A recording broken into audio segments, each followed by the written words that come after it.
Bistado sa drug bypass operation ng isang mag-live-in partner sa Quezon City, tumanggi magsalita ang dalawa na dati na ring nakulong dahil din sa kaso ng droga.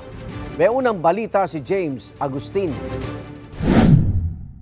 Balikulungan ng mag-live-in partner na ito matapos arestuhin ng pulisya sa drug bypass operation sa Barangay Bahay Toro, Quezon City. 1,000 pisong halaga ng hinihinalang shabu ang nabili ng operatiba na nagpanggap na buyer mula sa dalawa. Sa kabuuan nakakuha ang 38 gramo ng umano'y shabu na nagkakahalaga ng 258,400 pesos. Inalam pa ng QCPD ang source ng droga ng mga sospek. Sa ngayon sir, ang nakikita natin ay yung mga parokyano nito ay nasa within na barangay Bahay Toro lamang. But of course, we do not discount the possibility na meron din po silang binabagsakan na parokyano sa labas po ng barangay. Dati nang nakulong ang dalawa dahil din sa kasong may kinalaman sa droga. Taong 2019 ang lalaking sospek, habang 2022 ang babaeng sospek. Sa korte na lang po ako papaliwanag.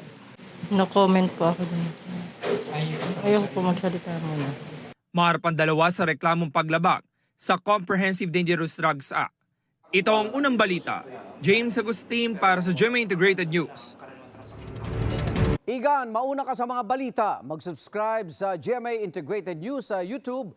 Sa mga kapuso abroad, subaybayan nyo kami sa GMA Pinoy TV at sa www.gmanews.tv.